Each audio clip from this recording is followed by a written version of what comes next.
Welcome to this video students. In this video we are going to solve exercise number 4.4 question number 4 and question number 5. सबसे पहले यहाँ question number 4 देखते हैं। आपको question दिया है is the following situation possible, मतलब कि आपको जो भी नीचे सिचुएशन दी है क्या वो पॉसिबल है। फिर आपको पूछा if so determine their present age, अगर पॉसिबल है तो फिर आपको प्रेजेंट एज फाइंड करनी है। ठीक है, तो यहाँ पे आपको सिचुएशन दी होगी, उसके अंदर प्रेजेंट एज आता होगा, जो अगर सिचुएशन पॉसिबल है तो वो प्रेजेंट एज आपको फाइंड करना होगा। ठीक है, इस टाइप का क्वेश्चन आपको दिया है। अब नीचे सिचुएशन देख लेते हैं। सिचुएशन आपको क्या दी है, the sum of the ages of two friend is 20 years. 4 years ago the product of their ages was 48 years. ठीक है, आपको सिचुएशन क्या दी है कि दो फ्रेंड है। ठीक है, फ्रेंड 1 और फ्रेंड 2, ये दो फ्रेंड्स है, उनकी एज का सम होना चाहिए 20 years और 4 साल पहले उनकी एज का प्रोडक्ट 48 ईयर्स। क्या ऐसा हो सकता है? तो यहाँ पे ना हम इस सिचुएशन के अकॉर्डिंग इक्वेशन बनाएंगे और अगर फिर इक्वेशन सोल्व हो जाते हैं और अगर हमें आंसर मिलता है तो हम बोलेंगे कि ये सिचुएशन पॉसिबल है। ठीक है, तो यहाँ पे सबसे पहला स्टेटमेंट आपको दिया the sum of the ages of two friend is 20 years, उसके ऊपर से हम सपोज करेंगे। ठीक है, इस टाइप के क्वेश्चंस हमने पहले भी किए हुए। यहाँ पे आपको सम दिया और सम कितना दिया है 20, तो इस टाइप के हमने क्वेश्चन किए थे कि अगर आपको सम देते हैं, ठीक है, तो हम क्या करते हैं, एक चीज सपोज कर लेते हैं एक्स और दूसरी चीज सपोज कर लेते हैं सम माइनस एक्स। तो यहाँ पे आपको सम दिया है 20, तो हम दूसरी चीज क्या सपोज करेंगे 20 माइनस एक्स। तो यहाँ पे लिख देते हैं suppose present age of friend 1 is equal to x years. ठीक है, पीछे यूनिट लगाते जाना है, हर एक क्वेश्चन में यूनिट आपको लिख देना है। ओके, और नेक्स्ट लिखेंगे present age of friend 2 is equal to 20 minus x years. ठीक है, ये वाला क्वेश्चन हमने काफी टाइम किया है। सम दिया है तो एक चीज आपको सपोज करनी है एक्स और दूसरी चीज आपको सपोज करनी है सम माइनस एक्स। तो यहाँ पे सम दिया है 20, तो दूसरी चीज हमने क्या सपोज की 20 माइनस एक्स। ठीक है, नेक्स्ट हम क्या करेंगे, दूसरा स्टेटमेंट है उसके ऊपर से इक्वेशन बना देंगे। तो दूसरा स्टेटमेंट आपको दिया है 4 years ago the product of their age was 48। तो यहाँ पे पूरा स्टेटमेंट लिख देंगे 4 years ago, इस तरीके से पूरा स्टेटमेंट यहाँ से यहाँ तक का लिख देंगे। 4 years ago the product of their age was 48 years, पूरा स्टेटमेंट यहाँ पे लिख देंगे। ओके, अब देखो 4 year अगो जो भी उसकी एज है उसका प्रोडक्ट करना है। ठीक है,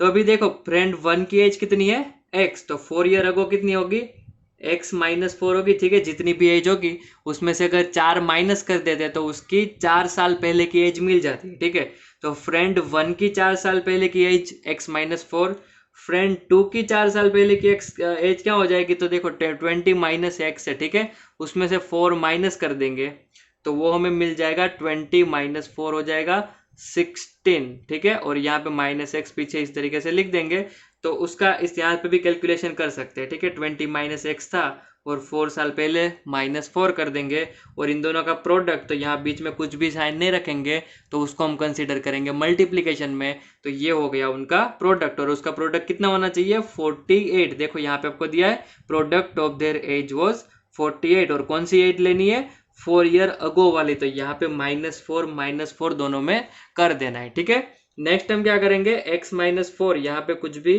सिंप्लीफिकेशन नहीं हो सकता है, लेकिन यहाँ पे 20 माइनस 4 हो जाएगा 16 और पीछे रहेगा minus x is equal to 48। ठीक है, यहाँ पे x और 4 है तो यहाँ पे कुछ भी सब्ट्रैक्शन या फिर एडिशन नहीं होगा क्योंकि ये दोनों अनलाइक टर्म्स है। वैसे ही 16 और x में भी कुछ प्रोसेस नहीं होगा, तो क्या करेंगे इन दोनों को मल्टीप्लाई कर देते हैं। x पहले मल्टीप्लाई होगा 16 के साथ तो बन जाएगा 16x, फिर x मल्टीप्लाई होगा x के साथ तो बन जाएगा x स्क्वायर। लेकिन देखो यहाँ प्लस और यहाँ माइनस, तो प्लस माइनस साइन आएगी माइनस की, फिर 4 मल्टीप्लाई होगा 16 के साथ तो बन जाएगा 64 और माइनस प्लस आएगी साइन माइनस, और 4 और x मल्टीप्लाई होकर बन जाएगा 4x एंड माइनस माइनस यहाँ पे साइन आएगी प्लस और इज इक्वल टू के इस साइड है 48। ठीक है, अब इसको सिंप्लीफाई करने के लिए हम क्या करेंगे, सारे टर्म्स को एक साथ कलेक्ट कर लेंगे। ठीक है, तो देखो यहाँ पे कलेक्ट करने के लिए ना ये वाला जो एक्स स्क्वायर का टर्म है उसको हमें देखना है। अगर एक्स स्क्वायर का टर्म नेगेटिव है तो उसको हमें सामने भेज देना और एक्स स्क्वायर का टर्म है उसको पॉजिटिव कर देना है। ठीक है, और अगर यहाँ पे एक्स स्क्वायर का टर्म पॉजिटिव होता तो फिर हम इसको इस साइड लेके आते। ठीक है, तो मतलब आपको सोचना है थोड़ा सा और इस तरीके की प्रोसेस करनी है कि एक्स स्क्वायर वाला जो टर्म है वो पॉजिटिव आए, ठीक है। तो यहाँ पे माइनस एक्स स्क्वायर उसको हम इस साइड ले जाते हैं तो वो बन जाएगा प्लस एक्स स्क्वायर, ठीक है। फिर यहाँ पे प्लस 16 है उसको इस साइड ले जाएंगे तो बन जाएगा माइनस 16x, और इस प्लस 4x को इस साइड ले जाएंगे तो बन जाएगा माइनस 4x।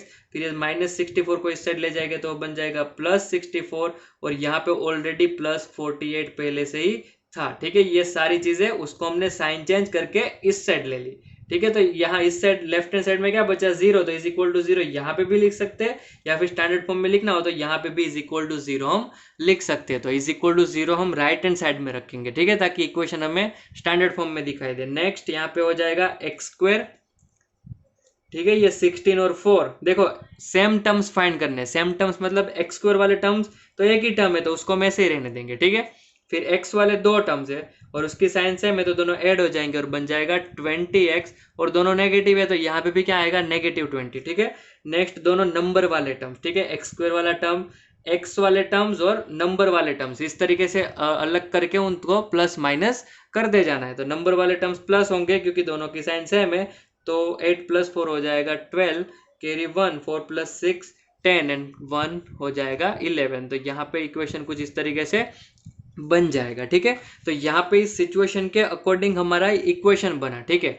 अब ये सिचुएशन पॉसिबल नहीं है, उसके लिए हम इस इक्वेशन को सोल्व करेंगे। अगर सोल्व होता है तो सिचुएशन पॉसिबल है और सोल्व नहीं होता है तो सिचुएशन पॉसिबल नहीं है। अब यहाँ पे आपको एक चीज याद रखनी है, ठीक है, 100% कॉन्सेंट्रेशन यहाँ पे होना चाहिए। कौन सी चीज याद रखनी है, जबकि इस टाइप के क्वेश्चन आते हैं कि इज इट पॉसिबल, तो उस वाले इक्वेशन को हम ऑलवेज क्वाड्रेटिक फॉर्मूला मेथड से सोल्व करेंगे, ठीक है। क्योंकि क्वाड्रेटिक फॉर्मूला मेथड में क्या होता है, हम फाइंड करते हैं नेचर ऑफ रूट्स, ठीक है, और नेचर ऑफ रूट्स से हमें पता चल जाता है कि उसके रूट्स मिलने वाले हैं कि नहीं मिलने वाले, और मिलेंगे तो भी कैसे मिलेंगे। तो उस मेथड से हमें ये वाला नेचर ऑफ रूट्स पता चलता है, इसलिए इसके लिए हम इसमें नेचर ऑफ रूट्स वाली मेथड यूज करेंगे, ठीक है। तो यहाँ पे ए इज इक्वल टू लिख देंगे 1, बी इज इक्वल टू लिख देंगे -20 and c is equal to लिख देंगे 112। फिर डी फाइंड करेंगे तो b² - 4ac, बी कितना दिया है -20, बी का स्क्वायर तो -20 का भी स्क्वायर, -4 यहाँ पे ए की जगह और यहाँ पे सी की जगह छोड़ देते हैं। ए मतलब कितना है 1 रख देना है, सी मतलब यहाँ पे 112 रख देना है, ठीक है। यहाँ 20 का स्क्वायर कितना हो जाएगा 400, और माइनस का स्क्वायर हो जाएगा प्लस, तो यहाँ पे 400 कैसा रहेगा, प्लस लिख देना है, ठीक है। नेक्स्ट यहाँ पे 4 × 1 करें तो 4, और उसको फिर 112 से मल्टीप्लाई करेंगे तो उसका आंसर आएगा 448, एंड 400 - 448 का आंसर होगा -48। तो यहाँ पे आप देखोगे डी हमें कैसा मिला, नेगेटिव मिला। तो नेगेटिव मिला तो यहाँ पे हम क्या लिख देंगे, d <0, no real roots possible, no real roots possible. तो यहाँ पे देखो ये जो इक्वेशन है ना उसका आंसर हमें नहीं मिल रहा है, ठीक है, इसका आंसर नहीं मिल रहा मतलब ये वाली सिचुएशन इज पॉसिबल नहीं है। तो यहाँ पे हम लिख देंगे given situation is not possible, ठीक है। ये सिचुएशन पॉसिबल नहीं है, उसका मतलब क्या होगा कि आप ये जो दोनों फ्रेंड्स है, ठीक है, फ्रेंड 1 और फ्रेंड 2, उसकी कोई भी एज रख दो, ठीक है, आपके मन में जो भी एज आए वो रख लो। कभी भी ऐसा नहीं होगा कि उन दोनों की एज का सम है वो 20 ईयर्स हो जाए और उनकी 4 साल पहले की एज लो तो उनका मल्टीप्लीकेशन 48 है, ठीक है। इस तरीके से कभी भी सेट नहीं होगा। तो यहाँ पे जो सिचुएशन है वो पॉसिबल नहीं है, इस तरीके से आंसर उसका लिख देना है, ठीक है। नेक्स्ट हम देखते हैं क्वेश्चन नंबर 5।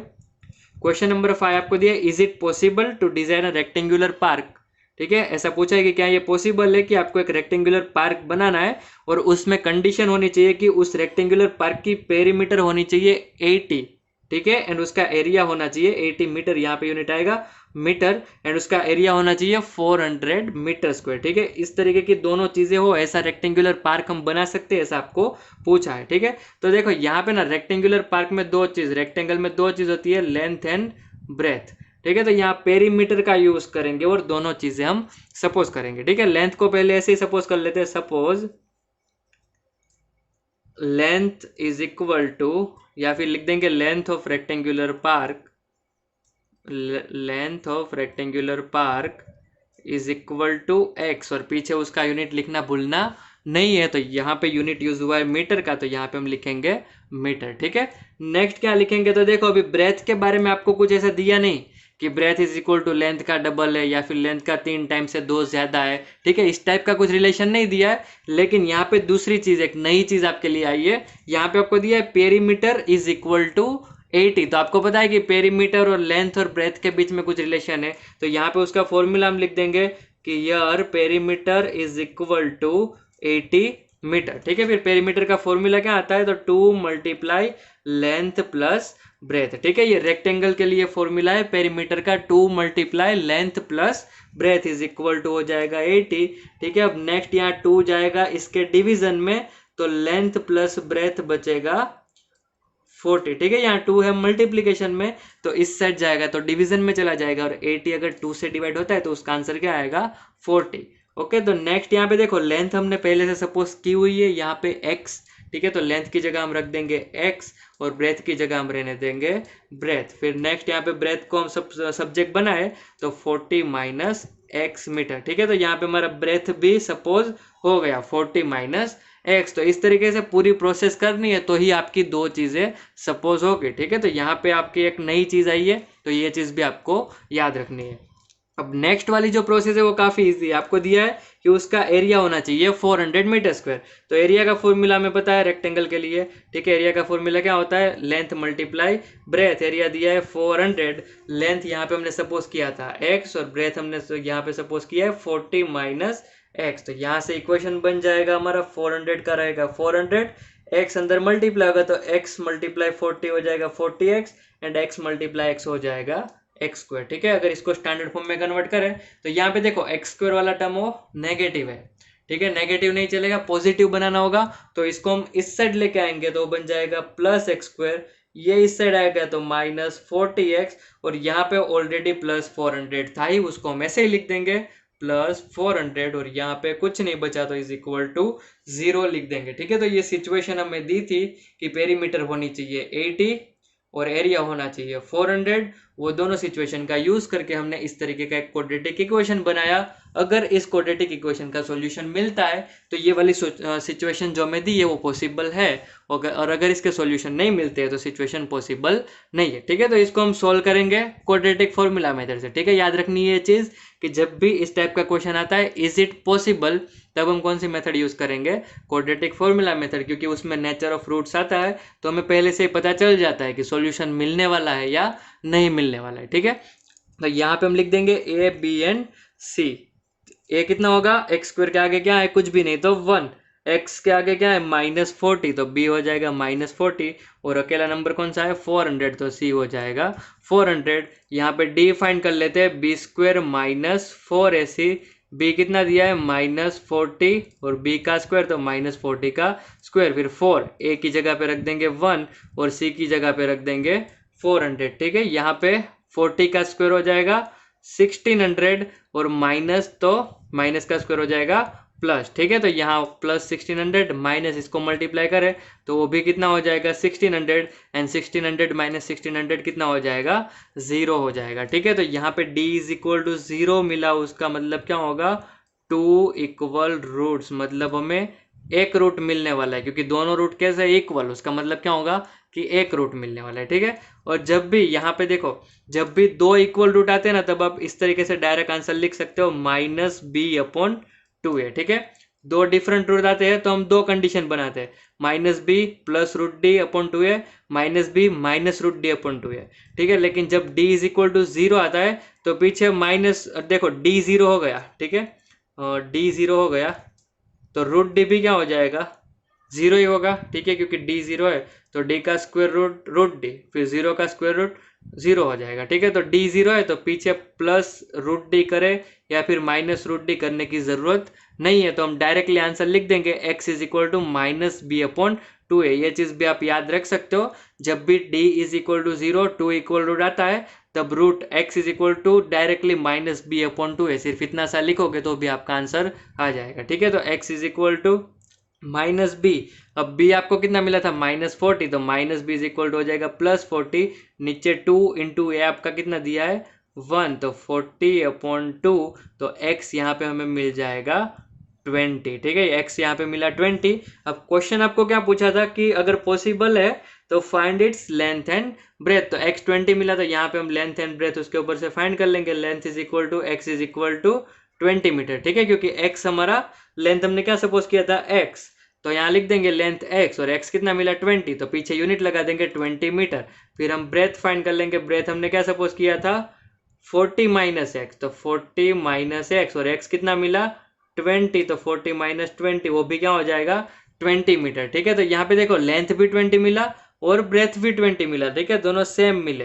तो मतलब आपको यहाँ जो रेक्टेंगुलर पार्क दिया था वो आपका स्क्वायर पार्क ही है, क्योंकि लेंथ और ब्रेथ दोनों कैसे है इक्वल मिले, ठीक है। तो यहाँ पे हमें सिर्फ आंसर से काम है कि लेंथ और ब्रेथ कितना मिला, तो इस तरीके से आंसर्स आपको फाइंड कर लेने हैं। सिचुएशन के ऊपर से इक्वेशन बनाना है और इक्वेशन को सोल्व कर देना है, और सोल्व कर दिया तो यहाँ पे हमें आंसर मिल जाएगा, और यहाँ पे लिख देना है कि yes situation is possible. Okay, तो इतना सा आपको आंसर लिखना है। उसके साथ हमारा एक्सरसाइज 4.4 का क्वेश्चन नंबर 4 और क्वेश्चन नंबर 5 भी कंप्लीट होता है। Okay, that's it for today students. अगर आपको ये वीडियो पसंद आया तो इस वीडियो को लाइक करना मत भूलना, और यहाँ पे स्क्रीन पे आपको मेरी फ़ोटो दिख रही होगी जिस पे क्लिक करके आप इस चैनल को सब्सक्राइब कर सकते हो। और स्क्रीन पे दूसरे दिखाए गए वीडियोस है जिसमें से आप इस चैप्टर के रिलेटेड कुछ बुक के क्वेश्चंस और कुछ इंपॉर्टेंट क्वेश्चंस भी देख सकते हो। तो मिलते हैं नेक्स्ट वीडियो में, तब तक के लिए बाय बाय।